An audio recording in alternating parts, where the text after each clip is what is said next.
Okay, well, we'll move on to the 12 o'clock segment. I'm looking at Nancy. Nancy, are you stressed? No. Good. So we're just, we'll do the next bit. We're going to do a demo now which incorporates yet more bot stuff. Do you need to plug into the video feed? Yeah, we're going to have to swap. Yeah, are you okay to do that? And I'll burble. So this is another AI type demo. And the scenario is, well, I think it could be almost a continuation of the traveling theme. For this, Nancy. Yes. Say hello and introduce yourself. Hello, I'm Nancy. Yes, and what do you do, Nancy? I work for Telestax. I'm in marketing, and this is basically a multimodal demo. I would never have guessed that you're a marketing person, actually. Why? Because I don't have jeans on? No, you're far too... Anyway, there we are. So I'll let you get plugged in. Ugh. And Jean, as this one's yours, you probably need a microphone, and you can talk a little bit about the background to this one. Okay. So we said that in the continuous integration of the messaging, we started this reflection on SMS and then moved to IP messaging. But with the messaging going on and all the hype around the bots and chatbots, we figured it would be a good idea to actually do a couple of demos on AIs and chatbots. So we set up to discuss with various companies, one being Lumin.ai, which Nancy is going to present. Another one is going to be LivePerson next on the stage, and do some very dangerous demos that hopefully will work out pretty well. So okay. Right. That was a good fill-out. So Nancy, you're ready to give us the background to this? Yeah. This is basically it's a series of 3 financial scenarios. One financial scenario is a gentleman looking for options to fund his daughter's college. Another one is an individual that needs to do an international wire transfer. And then the third one is an unfortunate individual, actually the wire transfer, sorry. I'm trying to think because he changed my scenarios on me. But the third one is an individual that has downsized their home and has moved into a smaller home and has some money to spend or to invest. So let's, the individual, so we've got things kind of going on here. We've got 3 different things going on here.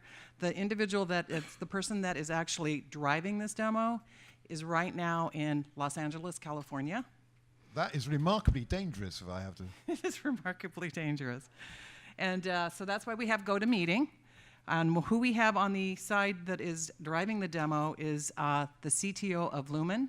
And Lumin is a smart chatbot manufacturer or producer or vendor of smart chatbots. And you'll see just how smart these bots can be. And we've connected it in with 3 different bankers who are hidden in this audience somewhere, who will remain nameless until they appear and show themselves. Okay, so Tom in California is going to be the user in this one. Tom is, yes.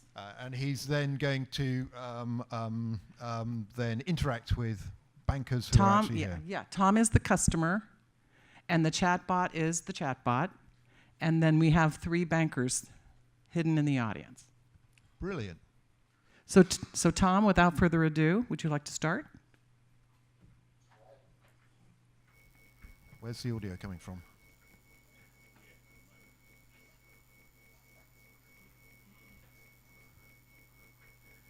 So you can see on the bottom of the screen here, he's starting off his conversation with the bot.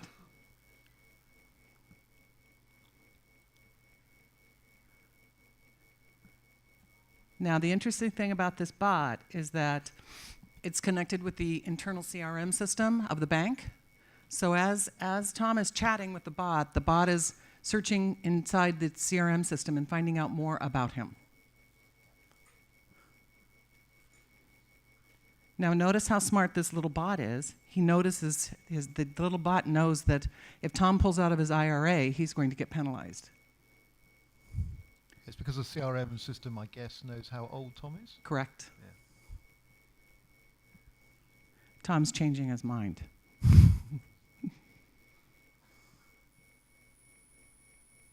Yeah, it's really smart the way it doesn't directly say you're X years old, Tom. It's rather subtle in the way. Politically correct chatbot. Now the chatbot knows how much equity he has in his home. So the chatbot is now giving him an alternative based on current market value of the home and how much he owes.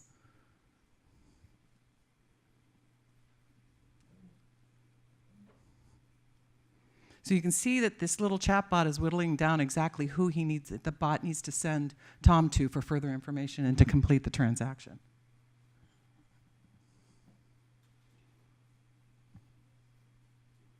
And now what the chatbot is doing is it is taking individual conversation pieces from what has happened here in this thread, and it is actually able to pass that information, just the selected and necessary information, to the banker on the other side so that the banker knows exactly who Tom is, why Tom's calling, and what it's all about.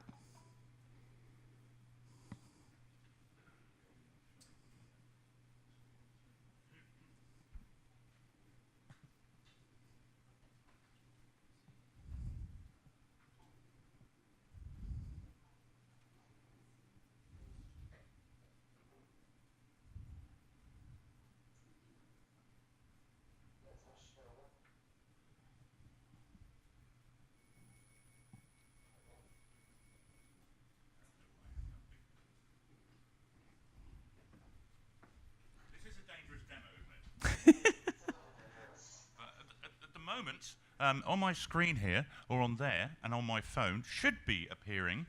Oh, there it goes. We're there, I think. Oh, no, we're not. It should be appearing. Oh, Don't worry about it. I just slept.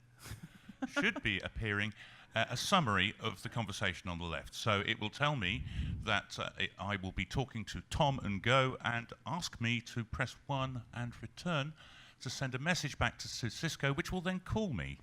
Yeah, just for the record, who are you playing right now? I'm playing Banker One, He's and I'm out fishing at the moment. I'm not in the office. Banker One revealed. And this is actually done over Cisco Spark, because there's some authorization and security that has to take place here.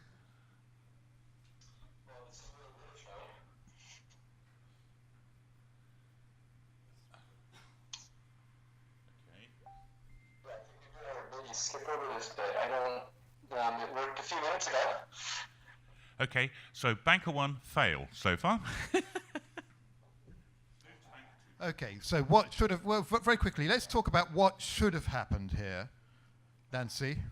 What should have happened was you would have seen on the Banker One screen the important information that Banker One needed to have in order to have an intelligent and Okay, so what we're saying productive here conversation. is that all the context of the previous chat is then passed in a really friendly way to Banker One. Only the relevant content. Only the relevant content. And the advantage of that is that Banker One knows exactly who this guy is, what the context is, and he doesn't have to waste 5-10 minutes going through meaningless or just annoying questions. Well, how many times have you called for customer service? You've given your account number. You go to the next person, you have to give your account number again. Yeah, you go to the next person, you give it yet again. It's like it's really annoying. totally isn't it? annoying. Yeah. So that's what should have happened. And Andy was the British banker in the aluminium bank we were going to do. But anyway, that's by the by. Okay. So where do we go next? We're going to scenario 2. Okay, and the clever thing about this is going to use a completely different transport mechanism. So it's the same bot, same core, but the transmission is going to be completely different. This bot now is basically a wire transfer. So this person needs to do a wire transfer.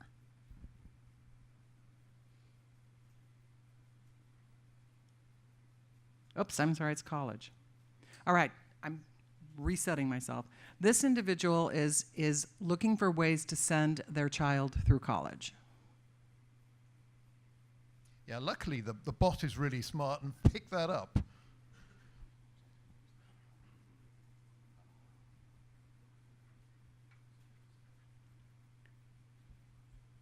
Okay, now the individual needs to send money to a college in France to fund this child's college.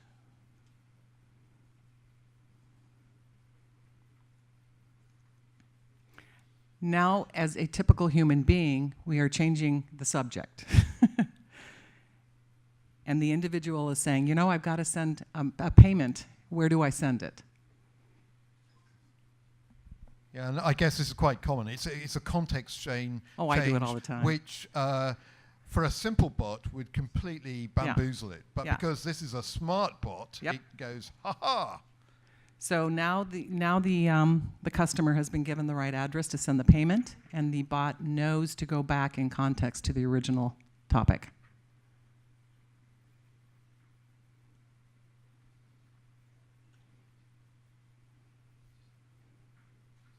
Neat. Yep. Just in case you forget to put a stamp on the envelope. Very nice little ping, little nudge. Yeah, it's great. It's demonstrating the bot can deal with multiple streams at the same time, and now it's going back to the original stream. Yes. And what we're going to see now, hopefully we'll see that message over there that we didn't see on the first one. Yeah. Where the relevant information is being passed to banker 2. Somewhere there's a banker in the audience, perhaps. Somewhere. Am I coming running down to find banker number 2, who just happens to be banker number 2? What are you doing, banker number 2, at the moment? I'm sitting on my Slack bot here, my Slack, and I'm waiting for the information to come through. Yes. So hopefully. This one is using Slack. Nothing yet. It's pretty dangerous. It's always the bits on the end, isn't it? So the bot is brilliant. The Lumin.ai bot is brilliant. But at the moment, I'm looking at, in fact, come at the front so the camera can have a look at this. See what banker number 2 is presented with, which is... so this is Vince from Dialogic, who just happens to be banker number 2 for today. If you just show that to the camera so we can see what you're looking at, which is, I suspect, is probably a blank Slack. Oh my God, this is dangerous demos.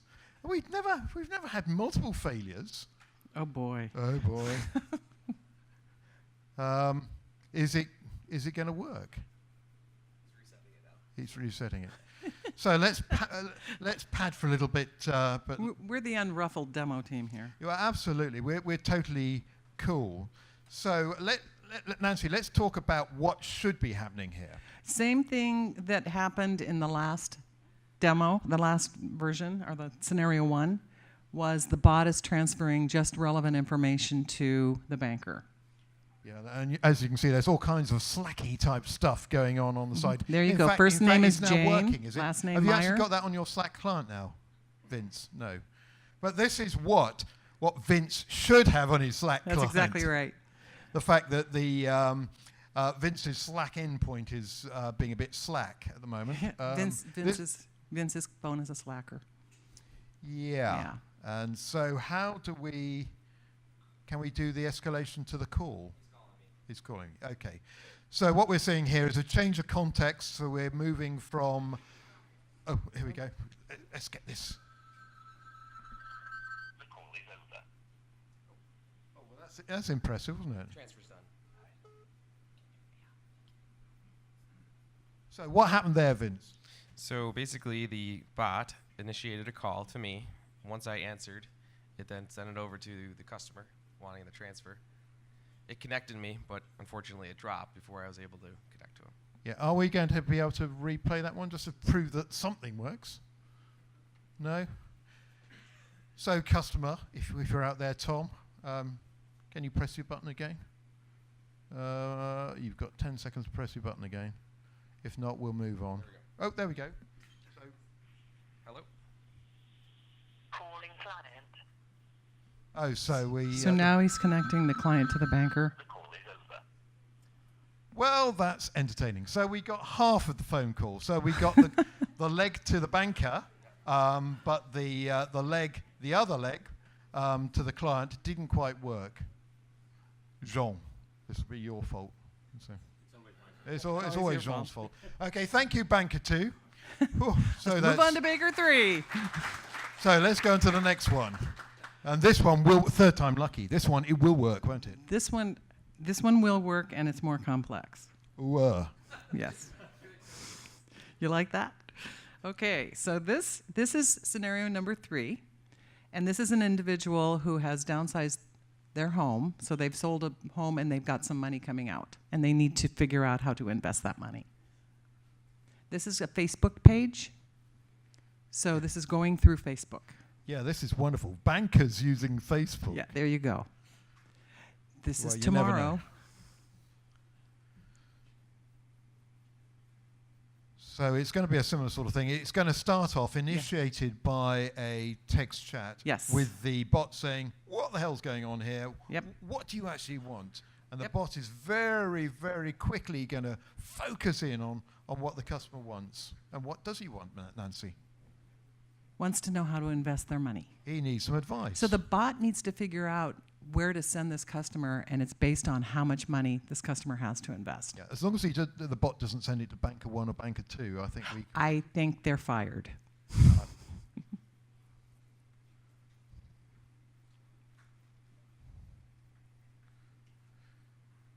So you can see the bot now is asking questions about amount. Yeah. When did you last see your father? Yeah. But notice above, it asked about insurance. So it wasn't quite sure yet what this person was asking to do. Yeah, so it's focusing in. It's collecting information and putting together the mapping, which hopefully will lead... Oh, and good. So Tom has decided that he's happy to talk to somebody in private client services. Yeah, because the bot basically said, have we got a deal for you? Because you're such an important person, we're going to put you over to the private client even though you don't have the money to invest. That is the 500K limit. Okay, so the bot is going to find an appropriate banker. And do we have an Banker appropriate number banker? 3. Oh, there's a very good-looking banker out here. Okay, what's going on? In fact, Henrique, come out the front so the camera can see what you've got on your screen. So this one is going to work, isn't it, Henrique? Show your phone to the camera and tell us what's happening. So right now, I just got a message telling me that this client on a given phone number is a customer of ours for 12 years, uses college funds, has an equity support for that, and he understands that age 59 and a half requires IRA. So now I'm going to call back this client and see what he needs. Okay.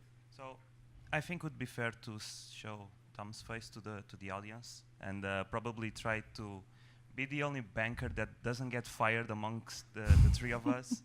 So let's try to get a hold of Tom. So what's the technology we're going to use for this?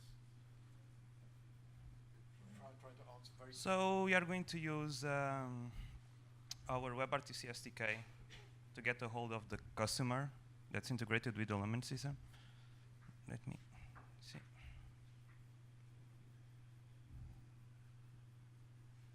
And this one is going to work.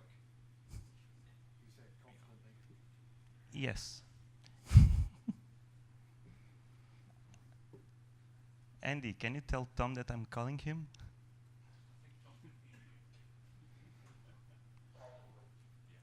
I can? Okay, video calling.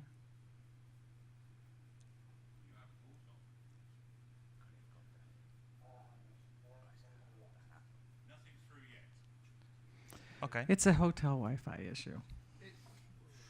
No, it is. We were having the same issue out there. It's just a little slower. Said with true conviction. Well, it is what it is. Oh boy, not going through. Oh, Banker 3. I'm fired. Okay, well, talk us through what should happen. So after we got the bot exchanging SMS with us, and after interacting with the user, we would get a notification that the customer could not understand the requirements of the user, and that he needed to talk with the banker personally. So I would get a notification using SMS, and I would be able to reach the customer using our mobile SDK and have a face-to-face call with him. And that's it. Thank you, Henrique, Banker 3. So what we're seeing here do you want to say anything else to summarize that? No. Okay. So what we're seeing here is a mashup of a very, very capable, intelligent, very smart bot which can handle multiple streams, human language, and work out what's going on, which is then escalating and handing off to a WebRTC session. And what we were trying to show there was the fact that you can use multiple different transmission systems to link the whole thing together. So you're not tied to one single bearer. Mm-hmm. So that was, well, I thought it was pretty good anyway, even though perhaps some of the bits on the end didn't work properly. So can we have a quick round of applause for Nancy?